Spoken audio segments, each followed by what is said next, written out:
안녕하세요. 인생을 바꾸는 관점입니다. 오늘 들려드릴 사연은 세상에 하나뿐인 아들과 며느리에게 가슴 아픈 배신을 당한 권혜수님의 사연입니다. 그 사건이 일어나고 세상에 믿을 사람 하나 없다며 낙담했지만 가만히 당하고만 있지는 않으셨다고 하는데요. 과연 권혜수님에게는 어떤 일이 있었을까요? 지금 바로 들어보시죠. 안녕하세요. 전 올해로 70을 훌쩍 넘긴 권혜순이라고 합니다. 남편이 1년 전 세상을 떠나고 혼자 지내다 보니 참 적적할 때가 많았어요. 그래서 저는 하나뿐인 아들, 며느리에게 알게 모르게 의지를 하면서 살았답니다. 아들과 며느리도 그런 저를 귀찮아하지 않고 어머니로서 그리고 시어머니로서 저를 참 잘 챙기면서 살아왔었는데요. 그런데 여러분, 아무리 내 배 아파 낳은 자식이라고 해도 무조건 믿어주면 안 된다는 걸 저는 참 늦게서야 깨달았습니다.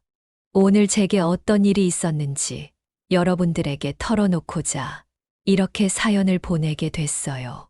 부족하지만 끝까지 들어주시면 감사하겠습니다. 남편은 참 부지런한 사람이었습니다. 남들이 잘 때 일을 하고 저와 아들만을 위해 살아온 사람이었죠. 그렇게 쉴 틈 없이 살아온 남편은 갑작스러운 사고로 인해 세상을 떠나게 됐고, 제게 집과 부동산, 적지 않은 예금을 남겨줬습니다. 다 늙어 빠진 제게 이런 재산이 다 무슨 소용이 있겠어요.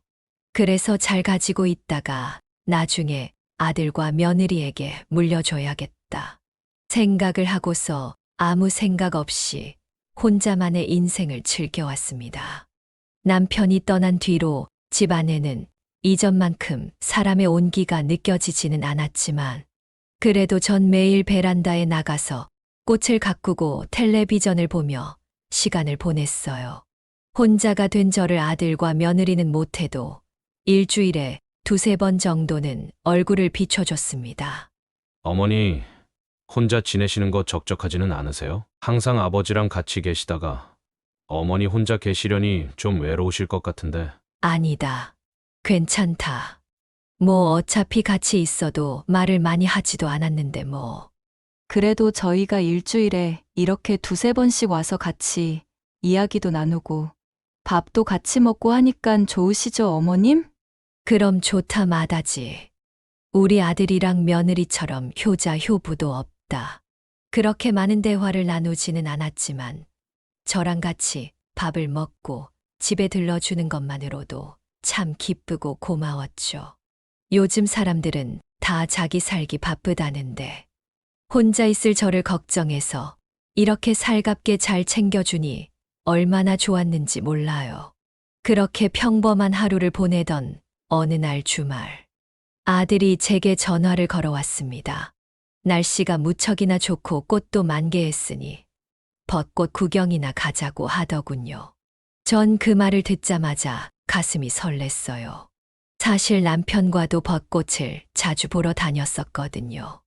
꽃이 만개하는 봄이면 손을 꼭 잡고서 꽃 구경을 하곤 했었는데 아들과 며느리가 저를 위해 꽃 구경을 가준다고 하니 괜히 소녀처럼 설레고 두근거리더라고요. 그렇게 2~5시간이 지났을 때쯤 집 앞에 도착했다는 전화를 받고서 산뜻한 봄옷을 입고 현관을 나섰습니다. 아파트 입구에서 저를 본 며느리가 활짝 웃으며 제게 이렇게 이야기를 해주더라고요. 아이고, 어머님 오늘 너무 예쁘신데요? 봄날의 새 신부 같아요. 얘는 이렇게 쭈글쭈글 늙어 빠진 새 신부가 어디 있다니. 그래도 그런 소리 들으니깐 기분은 좋다. 어머니, 뒷자리에 타세요. 안전벨트 꼭 매시고요. 운전은 아들이 맡았고 저는 뒷좌석에, 며느리는 아들의 옆에 앉았어요. 사실 혼자 살지 않으시는 분들은 이런 사소한 순간이 얼마나 가슴이 두근거리고 벅차는지 잘 모르실 겁니다. 특히 자식이 나이를 먹고 결혼을 하고 가정을 꾸리게 되면 함께하는 시간들이 더욱 줄어들게 되는데 이런 순간까지도 저와 함께 하려고 하는 게 너무 고마웠습니다. 아들과 며느리는 요즘 어떻게 지내고 있는지, 손주는 어디에다가 맡겨두고 온 건지에 대해 이야기를 하며 조용히 창문 밖을 내다봤어요. 올해는 벚꽃이 참 늦게도 피었는데 바람에 살랑거리는 꽃과 맑은 하늘을 보니 남편 생각이 나는 거예요. 내년 봄에 벚꽃 피면 꼭 당신이랑 같이 여행 가야지. 라고 말했던 것이 떠올라 괜스레 코끝이 찡해졌습니다. 어머니, 보통 벚꽃 명소엔 사람들이 많잖아요. 이번엔 저희가 진짜 예쁜 곳을 찾아놨어요. 사람은 많이 없는데 꽃은 정말 기가 막히게 예쁘게 핀 곳으로다가요. 그냥 믿고 따라오시면 돼요. 웬일이니? 항상 어디 갈 때면 나한테 어디 갈까요? 하고 물어봐 놓고서 준비 많이 했는가 보다. 맞아요. 어머님, 저희가 얼마나 준비를 많이 했는지 몰라요. 꽃이 아주 흐드러지게 핀 곳으로 저희가 모셔다 드릴게요. 기대하셔도 좋아요. 이렇게 자신만만하게 말하는 아들과 며느리가 귀여워 보이기까지 했습니다. 나름 저와 보내는 첫 꽃놀이라고 제가 만족할 수 있도록 준비를 많이 한 것 같았죠. 그렇게 차 안에서 소소한 이야기들을 나누다 문득 재산에 대한 이야기가 나왔습니다. 나중에 제가 아프거나 나이가 들어서 세상을 떠나게 되면 그 재산을 모두 너희에게 물려줄 테니 돈 걱정은 하지 말라는 가벼운 말이었죠. 그런데 그날은 분위기가 좀 묘했던 것도 같습니다. 평소라면 그런 말씀은 나중에 10년이나 20년 뒤에 하셔도 충분하다고 말했을 아들이 머쓱하게 웃으며 자식이라곤 저 하나밖에 없는데 그럼 당연히 제가 받아야죠. 이런 식으로 이야기를 하는 겁니다. 별 다른 아기를 가지고 한 말은 분명히 아닌 것 같은데 말에 무게가 느껴졌습니다. 그런 당연한 이야기를 나한테 왜 하느냐는 투였죠. 기분이 찝찝했지만 날이 날이니만큼 그냥 넘어가기로 하고 따뜻하게 내리쬐는 햇살을 받으며 살짝 잠이 들었습니다. 얼마나 시간이 지났을까 잠에서 살짝 깨었는데 아직도 차가 달리고 있는 겁니다. 벚꽃 구경을 뭐 이렇게 멀리 가나 싶어서 내다보니 차창 밖으로 보이는 풍경이 도시가 아닌 점점 시골길처럼 바뀌고 있는 겁니다.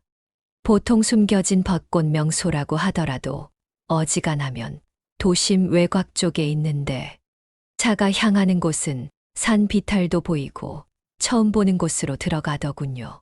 그때까지만 해도 그렇게 의심을 하지는 않았습니다. 아들 내외가 그냥 정말 괜찮은 곳을 찾았는가 보다 싶은 생각이었죠. 아, 어머니 일어나셨어요? 조금 더 주무시지. 도착하면 저희가 깨워드릴 텐데. 아니다. 그냥 햇살이 좀 따뜻해서 깜빡 졸았던 것뿐이야.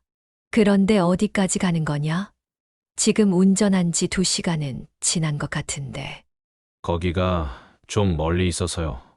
걱정하지 마세요. 아주 벚꽃이 멋들어진 곳으로 데려다 드릴 테니까요. 혹시 속 울렁거리시거나 그러신 건 아니죠? 엄마가 멀미하는 거 봤냐? 그런 거 걱정하지 말고 운전이나 조심히 하도록 해라. 그리곤 계속 창밖 풍경을 바라봤어요. 아직 벚꽃이 듬성듬성 보일 뿐이었지만 곧 보일 벚꽃 명소의 속으로 기대를 가득했음노니다. 만약 정말로 기가 막힌 벚꽃 장관이 눈앞에 펼쳐진다면 사진을 한 무더기 찍어서 친구들에게 자랑해야지 하고 속으로 생각했죠. 그렇게 한참 동안 달리던 차가 멈춰 선 곳은 전혀 예상하지 못한 건물 앞이었습니다.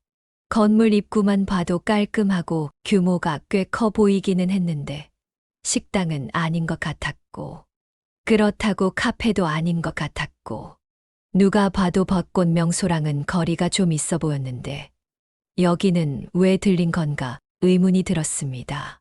여기에 멈춰선 걸 보니 혹시 화장실이 급하거나 여기에 잠깐 들를 일이 있나 보다 하고 가볍게 생각했습니다.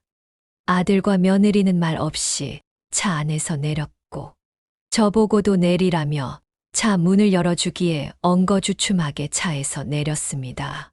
그런데 눈앞에 펼쳐진 광경은 충격적이었습니다. 휠체어에 노인들이 앉아있는 모습이 보였고 간호사 복장의 직원들이 바쁘게 오가는 것도 보이는 겁니다. 그래서 저는 아들에게 물었습니다. 여기가 도대체 어디냐? 식당도 아닌 것 같고 간판도 없고. 저기 저 사람들은 또 뭐고? 여기 병원 아니냐? 어머니 사실대로 말씀 못 드려서 죄송합니다. 사실 저희가 급하게 해외 발령을 받게 되어서요. 그래서 오늘 어머니를 여기다가 잠시 동안 모시려고 온 거예요. 뭐, 그게 무슨 소리야? 해외 발령이라니. 그런 말 없었잖아.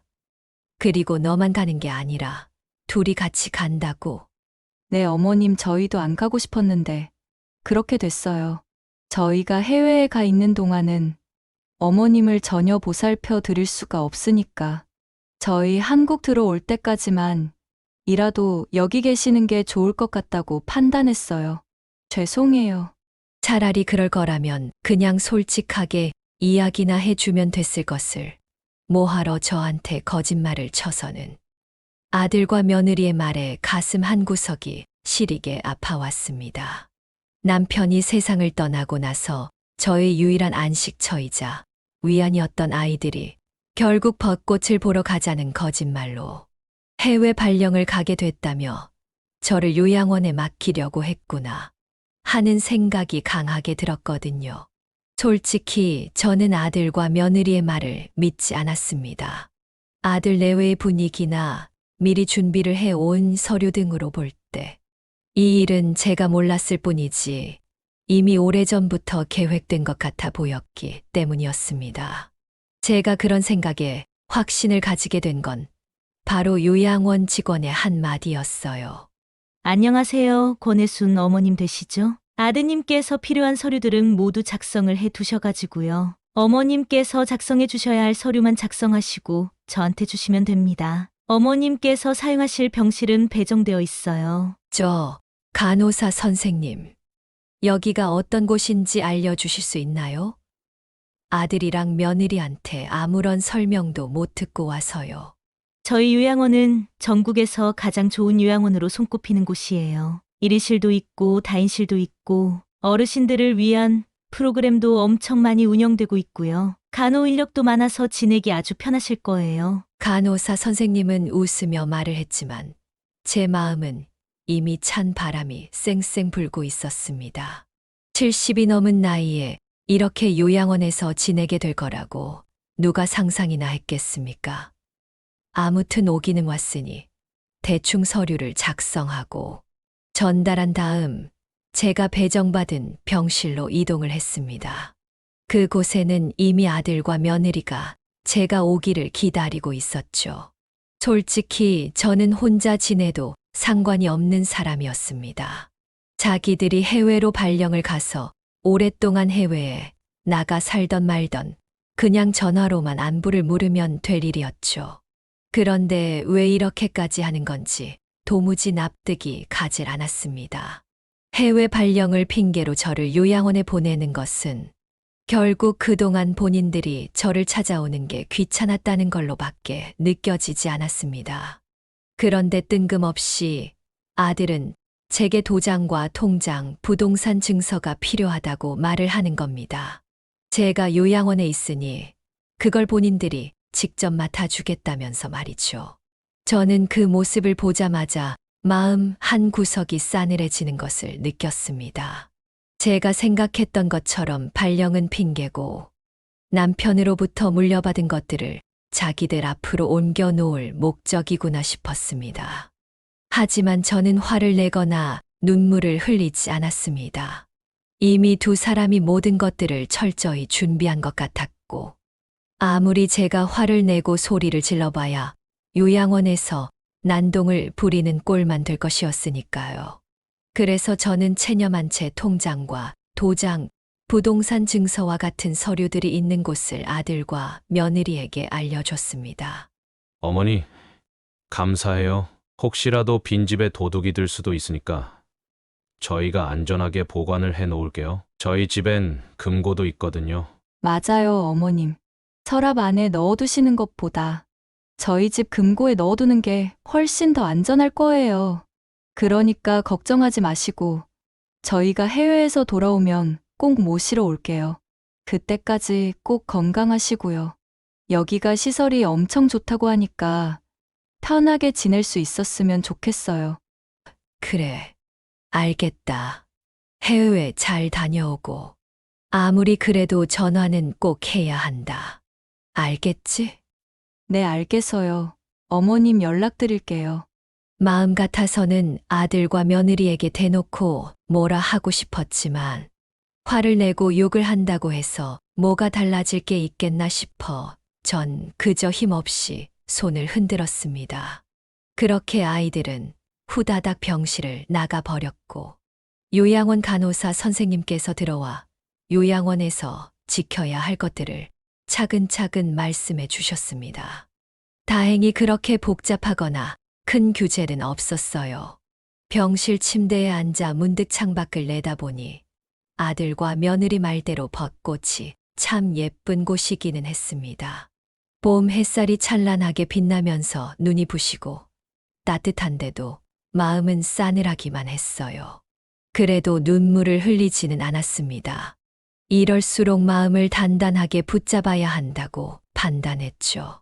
사실 벚꽃 구경 같은 핑계로 저를 요양원에 맡겨두고 가는 모양새가 기가 막힌 일이었지만 전 새롭게 상황을 받아들이기로 했습니다.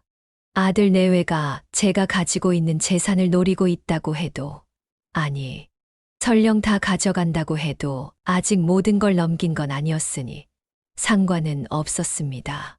어찌됐든 이곳에서 요양원 생활을 하면서 앞으로 어떻게 이 일을 헤쳐나가야 할지 저 나름의 계획을 세울 참이었습니다. 사랑하는 남편을 보내고도 무쇠처럼 살아온 사람인데 이런 일 하나 견디지 못하겠어요. 그래서 한번 크게 숨을 들이쉬고 내쉰 다음 창문 너머로 날아드는 봄바람을 온전히 느꼈습니다. 제 삶은 아직 실패한 것이 아니라고, 끝난 게 아니라고 스스로 되뇌이면서 말이죠. 솔직히 말하면 처음 이곳에 들어왔을 때 아들과 며느리를 조금이라도 믿고 싶었어요. 아무리 벚꽃 구경 핑계를 대고 저를 여기 두고 갔다 해도 언젠간 죄책감이 들어 얼마 지나지 않아 돌아올 거란 아주 작은 기대가 있었습니다. 하지만 한 달, 두 달, 세 달, 속절없이 시간이 흐르면서 제가 가지고 있던 희미한 믿음마저 무너지는 걸 경험했습니다. 처음 입소를 하던 날부터 시작해서 일주일 동안은 내리 밤마다 눈물만 흘렸습니다. 집에서 혼자 있는 시간보다 요양원에서 보내는 시간들이 더욱 외롭게 느껴지더군요. 저는 거동도 불편하지 않은 사람이었고, 그렇다고 치매에 걸린 환자도 아니었던 데다가 갈 곳이 없는 것도 아닌데 굳이 왜 여기에 있어야 하나 싶었습니다. 그래도 인간은 적응의 동물이라고 지내다 보니 자연스럽게 생활하는 게 나아지기는 하더군요. 원래는 깊은 우울감도 들었습니다. 아들과 며느리에게 배신을 당했다는 생각이 들면 서럽기도 하고, 그래도 내 자식인데 괜히 미워하기도 싫고, 제 마음이 갈피를 못 잡아 괴로웠죠. 낯선 침대, 낯선 복도, 심지어 직원들도 잘해주긴 하지만 내 집처럼 편할 순 없었다는 것이 단점이었습니다. 그래도 요양원 특성상 비슷한 처지의 분들이 계셔서 조금씩 마음을 나누게 됐습니다. 정신이 온전한 사람들도 많이 있어서 항상 유쾌한 대화를 나누기도 하고, 탁구나 체조 같은 프로그램에 참여하면서 점차 우울감이 살짝 사그라들기도 했습니다. 아무것도 하고 싶지 않았지만 저와 비슷한 사연을 가진 분들의 얘기를 들어보니 나만 이런 게 아니구나 싶었어요. 덕분에 조금씩 웃음도 찾았죠. 여전히 아들과 며느리를 떠올리면 울컥했지만요. 아들과 며느리가 전화는 자주 해줬느냐고요? 그것도 처음이 끝이었습니다. 달을 거듭할수록 제가 먼저 전화를 걸어도 받지 않는 경우가 대다수였어요. 언제는 제가 하루 종일 휴대폰만 쥐고 있자 옆 침대를 쓰던 왕언니 한 분이 제게 이렇게 조언을 해줬습니다. 애순 씨 자식한테 전화 거는 것 같은데 전화 걸지 말어. 어차피 거짓말까지 하면서 데려온 거라면서? 네. 그런데 전에는 제가 전화를 걸면 받기는 했거든요. 괜히 무슨 일이 있을까봐. 아이고, 참 물러 터졌다. 물러 터졌어. 그렇게 순진해 가지고 이 험한 세상 어떻게 살았어? 사기 안 당한 게 신기하다 정말. 여기 병원 안에 애순 씨에 대한 소문 도는 거 몰라? 저에 대한 소문이요. 무슨 소문이요?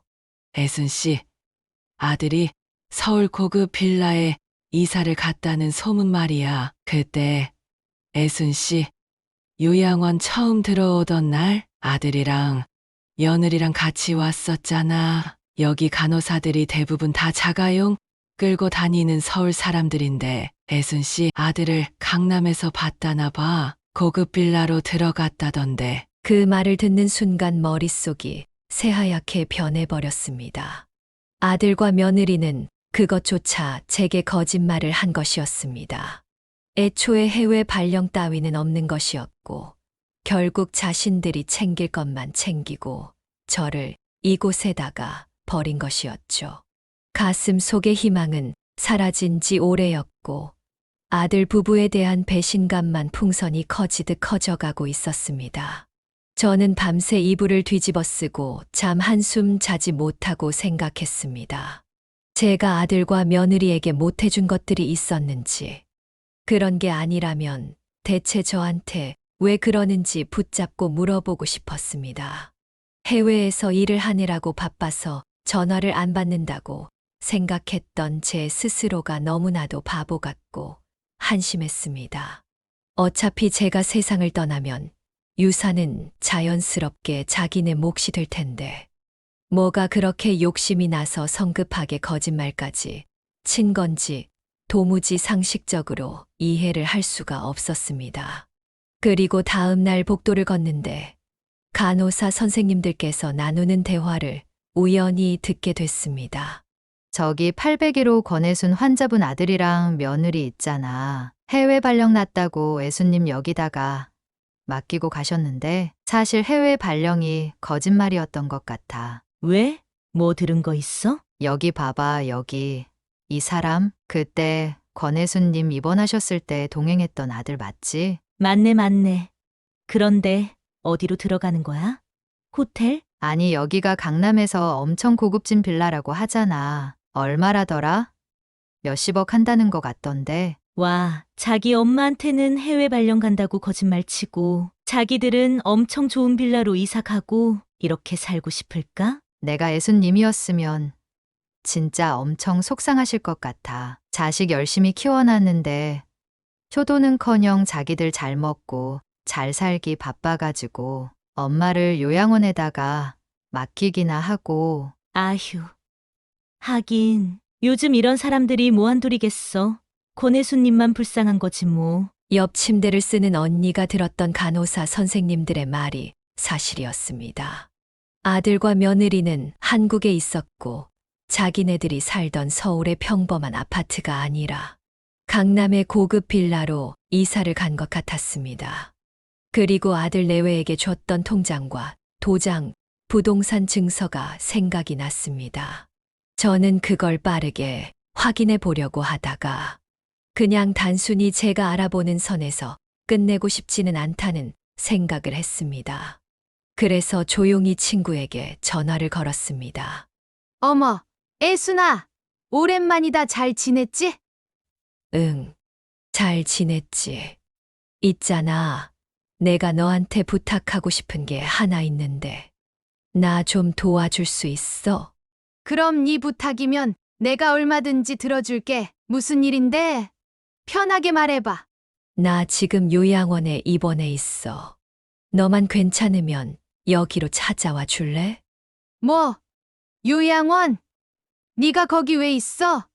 너 어디 아프니? 어디가? 얼마나 아프길래 그래? 아니, 나 아픈 곳 없어. 그건 와서 차근차근 설명해 줄 테니까. 너 시간 괜찮을 때 찾아와 줘. 주소는 내가 보내줄게. 저는 전화를 끊고 다시 병실로 돌아가 창밖을 멍하니 바라봤습니다. 인생이라는 건 참덧없는 거라는 것을 느끼면서 공허함도 함께 느껴졌어요. 제게 이런 일이 찾아올 거라는 건 정말 상상조차 못했는데, 사람 일은 한치 앞도 알 수 없다는 말이 새삼 공감이 갔습니다. 그리고 며칠 뒤 친구가 요양원에 찾아왔어요.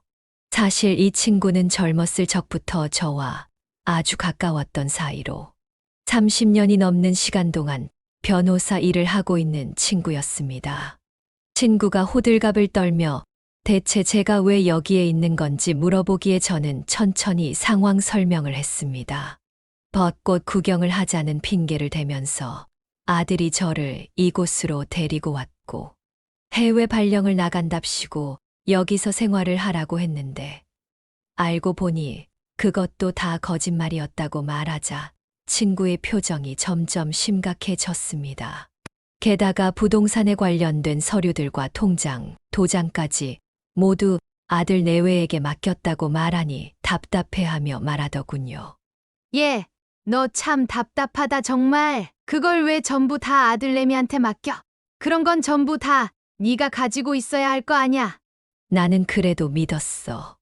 아들이랑 며느리가 진짜 해외에 간 줄 알았지. 그렇지 않고서야 나를 여기다가 데려다 놓을 이유가 없잖아. 딱 봐도 모르겠니? 네가 가지고 있는 재산 노린 거잖아. 대놓고 재산 미리 달라는 말은 못하고 이래저래 머리 쓰다가 기껏 생각해낸 게 이런 것 같은데, 아휴, 안 되겠다. 일단 내가 한번 알아봐 줄게. 너 병원비 낼 돈은 있니? 아들이 내고 갔을 리는 없을 것 같은데. 응, 다행히 내가 몰래 모아놓은 비상금 통장이 있기는 해. 그건 걱정하지 말고 얘네들이 지금 무슨 짓을 하고 있는지만 좀 알아봐 줘. 사실 저는 남편이 남긴 재산뿐만이 아니라 아무도 모르게 적립해 둔 비상금 통장도 있었습니다.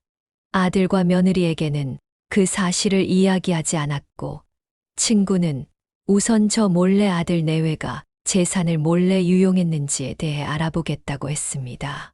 제가 스스로 이런 일을 해야 한다는 게 울컥했지만 한편으로는 마음을 다잡을 수 있는 기회라고 생각했어요. 눈 뜨고 코 베이고 있을 수만은 없지 않겠어요? 그로부터 며칠 뒤 친구가 다시 병원에 찾아왔습니다. 그런데 표정이 예사롭지가 않기에 뭔가 이상하다, 무슨 일이 일어나고 있구나 하고 짐작했죠. 친구가 몰래 알아보니 아들과 며느리가 이미 제가 가지고 있는 부동산 매물을 일부 처분하려고 알아보고 있는 중이라고 했습니다. 또 남편이 준 통장 안에 있는 예금의 대부분이 인출되어 있다고 하더군요. 간단히 말해 남편이 남기고 간 저의 재산을 유용하기 시작했다는 것이었습니다. 저는 얘기를 듣고 한숨이 절로 났습니다. 예상컨대 그 돈으로 강남에 있는 빌라를 사들인 것 같았죠. 일단 변호인 입장에서 말을 해주자며 대처를 할 수 있는 방안이 없는 건 아니야. 네가 건강상으로도 정신적으로도 아무 문제가 없다는 걸 증명하면 네 아들이 멋대로 유용한 재산들을 돌려받을 수 있어. 다만 시간이 조금 걸릴지도 몰라. 이게 좀 복잡하거든. 아무리 그래도 아들이랑 며느리인데 법적으로 대응까지 꼭 해야 할까 싶기도 하고 고민이 되네. 이게 맞는 건지도 모르겠고. 너 지금 그렇게 약해 빠진 소리를 할 때야? 아무리 내가 낳은 아들이라고 하더라도 아닌 건 아닌 거야. 세상 어떤 아들이 제 부모가 남긴 유산에 눈이 멀어서 지 엄마를 요양원에 강제로 모셔? 천하의 썩어 빠질 놈. 네가 걔를 어떻게 키웠는데? 마음 약한 소리 하지 말고 마음 제대로 먹어. 아주 본때를 보여줘야 할 거 아냐. 친구의 이야기를 듣는 동안 손이 덜덜 떨려왔습니다. 아들 내외가 실제로 저의 재산을 날름 쓰고 있었다는 걸 듣고도 믿고 싶지 않았거든요. 솔직히 자식이었기에, 며느리였기에 법적 공방을 펼쳐야 하는 걸까? 그냥 말로 해결할 수는 없는 걸까 하는 바보 같은 생각도 든 것이 사실입니다. 하지만 여기서 가만히 있으면 나중에는 재산이 아니라 다른 것도 충분히 문제를 일으킬 수 있겠다고 판단했습니다. 친구는 제가 가지고 있는 비상금 통장으로 소송 비용이나 요양원비를 부담하면 되고 소송을 진행하는 데 도움을 주겠다고 했습니다. 그리고 아들과 며느리가 해외에 간다고 했던 것도 허위임을 입증하면 재판에 유리해질 수 있을 거라며 구체적인 계획을 설명해 줬고 저는 그저 고개를 끄덕였습니다. 그렇게 친구는 서둘러 법적 절차를 밟기 위한 준비를 시작하겠다고 했습니다. 그리고 다음 날 저를 찾아와서는 서류에 제 서명과 확인을 받아갔습니다. 계속 친구가 요양원에 찾아오는 것도 번거로울 것이라고 생각했던 저는 간호사분들에게 조심스럽게 저희 사정을 털어놓고 친구를 만나서 이야기를 나눠야 할 날만 잠깐 외출을 해도 되겠느냐고 물었죠. 놀랍게도 간호사 선생님들은 그러라고 말씀을 해 주셨습니다. 그리고 무슨 일인지는 모르겠지만 힘을 냈으면 좋겠다고 응원의 말도 남겨줬어요. 그게 어찌나 마음의 위로가 되고 든든했는지 모릅니다. 그 모습을 보고 아들 내외가 더욱 괘씸해졌어요. 저를 잘 모르는 사람들도 저를 위해서 저렇게 응원을 해주는데 가족이 이렇게까지 뒤통수를 치다니. 기가 막히지도 않을 노릇이었습니다. 그날 밤, 전 창밖을 보며 아들과 며느리가 한 짓에 배신감을 느꼈습니다. 그래도 좌절하지 않고 더 단단해져야겠다고 마음을 먹었습니다. 어쩌면 이 일이 제 평생의 가장 큰 위기임과 동시에 저 스스로를 되찾을 수 있는 기회이기도 했으니까 말이죠. 변호사인 친구가 본격적으로 이 일에 대해 파헤치기 시작하자 뜻밖의 사실이 수면 위로 드러났습니다. 제가 요양원에 오기 전 아이들에게 부동산 서류와 통장, 인감을 맡긴 것은 겉으로 보기에는 전 재산을 넘긴 듯 보일 수 있지만 실제로는 금융 자산의 권한이 완전히 이전되지 않았다는 사실이었습니다. 여기 보면 네가 자식들한테 넘긴 재산 중 상당 부분은 아직 효력이 제대로 발생하지 않았어. 일종의 조건부 권한이기 때문에 네가 의식도 없고 말도 할 수 없는 말 그대로 의사 무능력 상태가 되어야 자동으로 자식들한테 모든 것이 넘어가는 구조야. 그러면 내가 다시 찾아올 수 있다는 말이네? 그런 셈이지. 너는 말도 할 수 있고 의식도 뚜렷하고 의사소통이 가능한 상태니깐. 사실 이 일을 더욱 구체적으로 파악할 수 있었던 건 요양원에서 만난 언니의 도움도 컸어요.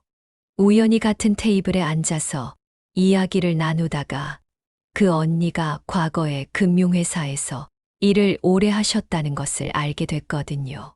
처음엔 제가 넋두리하듯 아들과 며느리가 제가 가지고 있는 재산을 몽땅 다 털어간 것 같다고 이야기를 했는데 언니가 이야기를 유심히 들어보더니 그래도 혹시 모르니 꼼꼼하게 잘 알아보라고 어쩌면 제 마음대로 유용할 수 없는 재산들도 있을지 모른다며 조언을 해 주셨어요. 그렇게 친구와 함께 더욱 꼼꼼히 서류를 살피게 됐고 이 사실이 드러나게 된 것이었죠. 정말이지 요양원에서 별별 인연을 다 만나는구나 싶었어요.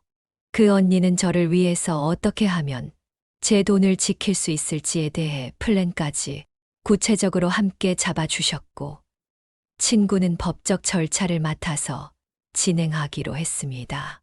아이들은 아마도 제가 요양원에 있었기 때문에 돈이 어떻게 흘러나가고 있는지에 대해 전혀 알 수 없을 거라 생각했을 겁니다. 실제로 제 도장과 통장, 일부 부동산 증서가 아들 내외에게도 넘어갔다 한들 나머지 핵심 부동산과 예금까지는 쉽게 손댈 수가 없게 되어 있었습니다. 그렇게 저희는 아들과 며느리 몰래 재산을 동결시키는 작업과 부동산, 신탁 설정을 준비했습니다. 신탁 설정이라는 게 제가 직접 재산 일부를 전문 기관에다가 맡기고 제가 살아있을 적에는 그 돈을 함부로 인출하지 못하게 할 수 있는 제도였죠. 지금 너희 아들 부부가 네 재산을 마음대로 유용하고 있는 중이잖아. 그러니까 얼른 재산 동결 신청을 걸어놓은 다음에 동시에 이 신탁 설정도 진행하자. 그래야 너네 아들이랑 며느리가 돈을 빼돌리는 걸 막을 수 있어. 잘 될 수 있겠지. 혹시 하다가 문제가 생기는 건 아닐까 걱정이 돼. 그런 걱정은 안 해도 돼. 내가 이런 거 한두 번 해보는 줄 알아? 너는 마음 놓고 나한테 전부 다 맡겨. 내가 알아서 다 처리를 해줄 테니까. 이 일들을 모두 진행하기 위해서는 원칙적으로 제가 서류를 직접 제출해야 했는데 우양원에서 움직이는 것이 힘드니 친구가 서류를 가져다 주고 전 서명을 하는 식으로 절차를 밟았습니다. 직원들은 일이 진행되는 모습이 보이자 종종 저를 찾아와서 어떻게 돼가고 있는지에 대해 물었고 법적인 절차를 진행하게 되었다고 하자 잘 됐다며 일이 꼭 잘 풀리기를 기도한다고 응원을 해줬습니다. 그리고 혹시라도 그럴 일은 없겠지만 아들이랑 며느리가 찾아와서 뭔가를 물어본다면 그냥 아무것도 이야기해주지 말라고 신신당부도 해뒀습니다. 아들과 며느리는 자신들이 모든 걸 다 해결했고 자신들이 이겼다고 생각했을 겁니다. 하지만 그게 아니라는 걸 제대로 알려주고 싶었습니다. 재산 동결, 신탁 설정. 그동안 몰랐던 용어도 잔뜩 배우게 되는 계기가 됐기에 이 소송은 제게 굉장히 의미 있는 것으로 다가왔습니다. 그리고 얼마 지나지 않아 제게 또 다른 희소식이 전해졌습니다. 남편이 해외에 남긴 재산이 있는데 그 역시 현재 제 명의로 되어 있는 데다가 아들 며느리는 그것까지는 모르고 있었기에 아직 손을 대지 못했다는 것이었습니다. 아휴, 그래도 너희 남편이 너한테 많은 걸 남겨두고 갔네. 다행이야.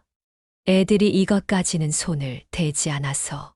알았다면 당연히 손댔겠지만 몰랐으니 손을 안 대고 있었겠지. 나도 몰랐어. 남편이 나한테 그런 돈을 남겨놓았을 줄. 그래도 다행이다. 그거는 온전히 지킬 수 있어서. 저는 그 소식을 듣고 남편이 이런 상황까지 예견을 했을까 싶은 마음이 들었습니다. 혼자 남아 이렇게 외롭게 싸움을 하고 있을 저를 위해 혹시라도 그런 상황이 벌어지게 된다면 지치지 말라고 이렇게 남겨뒀나 싶었죠. 그런 남편을 떠올리니 금방이라도 울음이 터질 것 같았습니다. 남편이 곁에 있었다면 적어도 이렇게 외롭지는 않았을 텐데 정말 많이 보고 싶었습니다. 결국 모든 서류를 준비한 저와 친구는 본격적으로 법정 절차를 밟기 시작했습니다. 제가 가지고 있는 부동산은 법원에 가처분 신청을 넣어서 임해 처분을 할 수 없도록 해놓고 예금 일부는 신탁으로 옮겨 놓았으며 제 명의로 된 해외 재산도 손을 댈 수 없도록 조치를 취해 놓았습니다. 더 나아가서 혹시라도 아들이 제 명의로 대출을 받으려 하면 해당 금융기관의 거래가 중단된 계좌라는 내용으로 대출을 받을 수 없게끔 만들어 두었습니다. 사실상 아들과 며느리가 제가 가지고 있는 재산 중 그 어떤 것도 손을 댈 수 없고 함부로 쓸 수 없게끔 만든 것이었죠. 그리고 얼마 지나지 않아 한동안 제게 전화 한 통 없던 아들에게서 전화가 걸려왔습니다. 아들의 목소리는 평소와는 다르게 매우 초조해 보였으며 덜덜 떨리고 있었어요. 어머니, 혹시나 해서 여쭤보는 건데 혹시 법적 소송 같은 거 저희한테 거셨어요? 오랜만에 전화를 해서 물어본다는 게 고작 그거니. 그건 왜 물어보는 거야? 집으로 담보권 실행 통지서가 한 통 날아와서요. 아무리 봐도 이게 무슨 내용인지 감이 잘 안 잡혀서 혹시나 어머니는 뭔가 알고 계신가 해서 전화를 드려봤습니다. 담보권 실행 통지서가 날아오는 건 당연한 일이었습니다. 아들과 며느리는 아마 깜짝 놀랐을 겁니다. 왜 뜬금없이 집으로 이런 게 날아오나 싶었겠죠. 제 명의로 대출을 받아 강남의 고급 빌라를 샀다는 것을 알게 됐고, 이제는 법적인 소송을 걸어놓은 상태이니 받은 대출이 취소되거나 원리금, 즉시 상환 요구를 받게 될 것이었습니다. 저는 덜덜 떨고 있는 아들에게 차분한 목소리로 대답했습니다. 그래, 너희를 상대로 법적 소송을 걸어둔 상태다. 내가 요양원에 있어서 잘 몰랐는데 너희 해외로 발령받았다고 말한 거. 그거 다 거짓말이었더라. 강남에 있는 고급 빌라로 이사도 갔다면서. 그건 어떻게? 네 주변에 너를 지켜보는 눈들만 수십 개다. 그러고선 뭐 해외에서 돌아오면 나를 데리러 오겠다고. 어쩜 그렇게 뻔뻔하게 거짓말을 칠 수가 있니? 그게 아니라 어머니, 제 말 좀 들어보세요. 이제 와서 말을 들어달라고 말한들 아무 소용없어. 네가 뭐라고 말하든 그저 내 귀에는 다 변명으로 들릴 뿐이니 아무 말 하지 말고 앞으로 어떤 처벌을 받게 될지나 생각해 두거라. 솔직하게 말하면 아직도 자식과 며느리를 상대로 법적 소송을 진행하는 게 마음이 편치만은 않았지만 두 사람이 먼저 저를 속였다는 배신감과 함께 저의 재산을 함부로 써 버리려는 행태를 두고 볼 수는 없었습니다. 저는 바보가 아니었으니까요. 진심을 담아 사과를 한다고 한들 저는 마음을 열어줄 생각이 조금도 없었습니다. 이미 저는 너무나 큰 상처를 받았고 금전적인 손해도 제대로 봤기 때문이었죠. 무릎을 꿇고 싹싹 빌고 눈물을 흘린다고 해도 제 인생에 용서라는 건 없을 것 같았습니다. 벚꽃 구경이라는 말로 시작된 사소한 거짓말 하나가 이제는 가족들과의 정면 충돌로 치닫게 됐습니다. 그래도 저는 전혀 겁나지 않아요. 혼자가 아니라 제 편이 되어주고 제 옆을 지켜주는 사람들이 있었으니까요. 어쩌면 다행이라는 생각도 듭니다. 이 일을 통해서 제대로 정신을 차렸고 저 스스로를 챙기고 돌아볼 수 있는 기회도 찾아왔으니까 말입니다. 그렇게 문제가 하나둘씩 터지기 시작하자 요양원 입양, 이래로 코빼기도 비치지 않았던 아들과 며느리가 허겁지겁 요양원으로 저를 보기 위해 찾아왔습니다. 둘 다 얼마나 급하게 온 건지 아주 차림새가 가관이더군요. 병실에 있는 사람들 모두가 아들과 며느리를 이상한 사람 보듯 쳐다봤고 저는 냉랭한 말투로 물었습니다. 너희가 여기까진 어쩐 일로 찾아왔니? 지금은 면회 가는 시간도 아닐 텐데. 어머니, 그동안 저희 때문에 많이 서운하셨죠? 저희가 지금이라도 모시러 왔어요. 사실 말씀 못 드렸는데 해외 발령이 꼬여서 한국에 남게 됐어요. 절대 거짓말이 아니었어요. 믿어주세요. 맞아요, 어머님. 진작에 모시러 왔어야 했는데 저희도 일이 너무 바빠가지고 이제야 찾아오게 됐어요. 어머님 여기 오래 계셔서 많이 불편하셨죠? 아니, 나는 하나도 불편하지 않았다. 되려 집에서 혼자 지내는 것보다 여기가 훨씬 더 집 같고 편하고 좋더라. 마음 맞는 사람들이랑 이야기도 많이 나눌 수 있고 확실히 사람들이 좋다고 말하는 데에는 다 이유가 있구나 싶더라니까. 에이, 그래도 어떻게 집보다 편할 수 있겠어요, 어머니. 이제 오늘부로 퇴원하시고 저희 같이 집으로 돌아가요. 그리고 집에서 이야기 나눠요.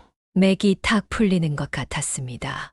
여기서 3개월 넘는 시간을 지내는 동안 한 번도 찾아오지도 않고 전화도 거의 하지 않았으면서 이제 와서 잘해주려는 척 연기를 하는 게 속이 울렁거릴 지경이더군요. 본인들이 빠져나갈 구멍을 만들어 놓기 위함이라는 걸 모를 리가 없었습니다. 급박한 얼굴에 다 쓰여 있었거든요. 물론 본인들은 알 턱이 없었을 테지만 아들은 계속해서 제 손목을 잡고 저를 일으키려고 했지만 저는 아들의 손을 거칠게 뿌리쳤습니다. 그리고 여기서 한 발짝도 나가지 않을 거라며 간호사 선생님들을 불러 두 사람을 내쫓아달라고 부탁했습니다. 그 순간 두 사람이 동시에 무릎을 꿇더니 울기 시작하는 겁니다. 어머니, 그동안 많이 섭섭하셨을 거 알아요. 하지만 저희도 저희 나름대로 사정이 있었어요. 어머니도 아마 들으시면 이해해 주실 거예요. 그러니까 제발 기분 푸시고 저희랑 같이 퇴원해요, 오늘. 네. 내가 재차 말하지만 나는 여기 생활이 좋다. 이미 나는 너희에 대한 신뢰를 잃을 대로 잃어버린 상황이야. 그러니 추하게 여기서 울고 불고 난리치지 말고 당장 일어나서 나가라. 더 망신당하고 싶지 않으면. 어머님 원래 이런 분 아니셨잖아요. 저희 이야기도 잘 들어주시고 그러셨잖아요. 그래, 그랬었지. 아무것도 몰랐을 땐 바보같이 너희가 내 세상이라 믿었고 너희에게 간도 쓸개도 모두 빼줄 것처럼 굴었었지. 하지만 이제는 아니디. 내가 가지고 있는 재산들 너희가 손 하나 까딱할 수 없도록 다 묶어 놓았다. 너희한테는 이제 단 한 푼의 돈도 줄 수 없어. 그게 무슨 말씀이세요, 어머니? 집으로 서류가 날아왔었다면서. 그걸 보고도 짐작이 안 되던? 그걸 저희랑 한마디 상의도 없이 결정을 하셨다고요? 어머님 정말 왜 그러세요? 그뿐인 줄 아니? 너희한테 법적 소송도 걸어놓았다. 감히 나를 여기로 보내놓고 내 재산을 너희 돈처럼 펑펑 쓰려고 하다니. 그렇게 대담한 짓을 하고도 겁도 안 나든 해외에 간다고 거짓말을 치고 고급 빌라로 들어갔다는 걸 듣고 너희가 날 버렸다는 사실을 알았고 그 사실을 알았을 땐 더 이상 너희에게 내가 가지고 있는 재산을 물려줄 필요가 없다고 판단했단다. 그래서 나중에 나 죽을 때 내 재산들을 모조리 사회에 환원하고 갈 생각이다. 제 말에 아들과 며느리 입술이 바들바들 떨리는 게 보였어요. 아니다. 오해다. 그런 거 아니다. 정확히 상황을 설명하지도 못하고 아니라고만 말하는 게 어찌나 우습게 들리던지요. 정말 본인들이 그럴 수밖에 없는 사정이 있었다면 거기에 대해서 정확하게 설명을 하고 저를 납득시켜야 하는 게 옳은 상황 아닌가요? 납득시킨다고 해도 들어줄 생각은 없었습니다. 두 사람이 결국 저희 재산 하나 때문에 절 버렸다는 걸 깨달았을 때 아들과 며느리에게 가지고 있던 모든 정이 떨어졌기 때문이었죠. 아들 내외는 제 말을 듣고 한동안 패닉 상태였어요. 나한테 일말의 미안함과 죄책감이라도 있었다면 너희는 연락을 자주 했어야 하는 게 맞았고 너희한테 무슨 일이 있었다면 거기에 대한 이야기를 나한테 해주는 게 절차였어. 그런데 이제 와서 이렇게 구질구질하게 변명을 늘어놓고 쓸데없는 이야기를 한다고. 양심이라는 게 정말 있기는 한 거니? 죄송해요. 좀 더 일찍 찾아와서 말씀을 드렸어야 하는데 어머니 마음이 너무 많이 상하신 것 같아서 저희도 할 말이 없어요. 그래, 할 말이 없어야지. 어차피 죽고 나면 다 너희 것이 될 재산이었는데 뭐가 그렇게 급해서 뭐가 그렇게 욕심이 나서 날 요양원에 강제로 보내고 거짓말까지 쳐가면서 내 돈을 마구잡이로 쓰고 다닌 거냐? 100번이고 1000번이고 이해를 해보려고 해도 도무지 납득이 안 간다. 됐고 난 너희한테 무슨 사정이 있었는지 궁금하지도 않으니 당장 내 눈앞에서 사라져라. 어머니, 그럼 딱 한 가지만 묻겠습니다. 그럼 저희 빌라는 앞으로 어떻게 되는 건가요? 어머니께서 법적인 조치를 취해 놓으셨다면 저희가 그 빌라를 산 돈을 그대로 갚아야 한다는 건데 거기에 붙은 이자까지 합하면 저희 두 사람 월급을 합쳐도 모자란 수준이에요. 내가 자식한테 뒤통수를 맞은 마당에 너희 사정까지 일일이 생각을 해주고 배려해줘야 하는 거니. 일은 너희가 벌려놓고 상황 수습은 나더러 하라는 말이냐? 그런 무책임한 경우가 어디 있어. 이후의 일들은 너희가 알아서 해결해라. 나는 아무것도 해줄 생각 없으니. 제 말이 끝나자마자 또 한 바탕 소동이 벌어지게 됐고, 결국 요양원에서 일하고 있는 경호팀까지 불려와 아들과 며느리를 밖으로 내보내게 됐습니다. 며느리는 질질 끌려나가면서도 마지막까지 어머니, 제발 다시 생각해 주세요. 저희가 정말 죽을 죄를 지었어요. 라며 애원했지만 이미 마음이 떠나버린 저는 아무것도 들리지 않았죠. 그렇게 문이 닫히고 나서야 전 깊은 한숨을 내쉬었어요. 이렇게 소란스럽게 일을 벌려야 했나 싶어 순간 후회도 들었지만 그래도 이게 최선이다 싶었습니다. 그리고 아들과 며느리를 그렇게 보낸 후 저는 깊은 고민을 했습니다. 저는 어차피 많이 늙었고 많은 돈을 가지고 있을 이유도 없었으며 이제는 아들과 며느리에게 돈을 물려줄 생각도 없었기에 제가 가진 재산을 유용하게 쓰고 싶었어요. 그래서 친구에게 저희 재산을 기부하겠다는 의사를 밝혔습니다. 신탁 맡겨놓은 재산을 제외하고 내가 가지고 있는 재산의 전부를 사회복지재단에 기부하고 싶은데 그렇게도 가능할까? 응, 정말이야? 그 큰 돈을 전부 다 기부하게? 아깝지 않겠어? 충분히 노후를 즐기고도 남을 돈일 텐데. 예, 이미 일이 이렇게 된 판국의 노후를 즐기고 말고 할 게 뭐 있겠어. 그리고 내가 모아둔 비상금만으로도 내 몸 하나 건사하기에는 충분해. 그러니까 사회복지재단에 내 재산을 모두 기부했으면 좋겠어. 되도록 노인들의 복지를 발전시킬 수 있는 기관에 기부하면 더 좋고. 그렇게 저는 친구의 도움으로 제 남은 재산의 대부분을 노인 보호를 위한 새로운 재단에 기부할 수 있었습니다. 아들 내외가 건드릴 수 있는 부분은 법적으로 제동이 걸려 있었기에 걱정할 필요가 없었으며 핵심적으로 제가 가지고 있을 수 있는 재산들을 모두 기부했어요. 액수가 적은 편이 아니었기에 대형 언론사까지는 아니어도 지역신문에 작은 기사가 나기도 했죠. 노인들의 복지 개선을 위해 자신의 재산을 내놓은 70대 여성, 노인 권익 보호 앞장서 라는 헤드라인이 걸린 걸 봤을 땐 묘하게 뿌듯함도 느껴졌습니다. 그리고 저는 마침내 요양원을 나오기로 마음을 먹었어요. 혹시나 아들 내외가 찾아올까 싶어 다른 지역으로 이사갈 집도 계약을 모두 끝마친 상황이었답니다. 요양원에서 가깝게 지내던 식구들은 저마다 제 손을 잡고 잘 됐다고, 행복했으면 좋겠다는 이야기를 해줬습니다. 어딜 가서든 잘 지낼 수 있을 거라는 이야기를 들었을 땐 눈물도 나더군요. 이후 아들 부부는 결국 빌라에서 쫓겨났다는 얘기를 친구에게 들을 수 있었습니다. 받은 대출이 무효화되고 담보권이 실행되어 그 집을 팔아야 했다더군요. 그 소식을 접했을 때 그래도 부모로서 아주 조금 안쓰러운 마음이 들기는 했지만 미련은 없었습니다. 되려 인과응보라는 말이 머릿속을 스쳤어요. 그 뒤로 아들이든 며느리에게서든 연락 한 번 없었습니다. 과연 반성은 제대로 하고 살지 궁금했지만 마음을 접기로 했어요.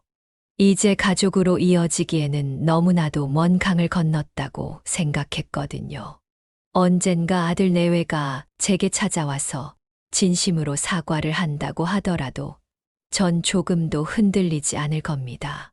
이미 제 삶은 확실히 달라졌고 저만의 행복을 위해서 앞으로 나아가고 있거든요. 제게 가장 소중한 것은 저 스스로의 가치를 지키는 것이라는 걸 늦은 나이에 깨닫게 되었습니다. 이제는 상처받지 않고 누구보다 즐겁고 건강하게 남은 여생을 살아보려고 합니다. 조그마한 화분들을 사들여 키우고 텔레비전을 보면서 웃고 가끔 친구들을 만나 가까운 곳으로 여행도 가고 바람도 쐬고 남들이 누리는 소소한 행복들을 자유롭게 누려볼 생각입니다. 여러분, 새롭게 시작될 저만의 삶을 여러분들께서 응원해 주셨으면 좋겠습니다. 제 이야기는 여기서 끝입니다. 부족한 저의 이야기를 끝까지 들어주셔서 감사합니다. 네, 오늘 이야기는 어떠셨나요? 오늘 이야기를 듣고 어떻게 생각하시는지 어머님, 아버님의 생각을 댓글로 공유해주세요. 저는 또 다른 사연으로 찾아뵙겠습니다. 좋아요, 구독, 알람 설정을 통해 앞으로도 따뜻한 정을 나눌 수 있게 함께 해주세요. 어머님, 아버님의 삶의 지혜와 경험을 나눌 수 있는 통로가 되겠습니다. 오늘도 인생을 바꾸는 관점을 통해 사연을 들어주셔서 감사합니다.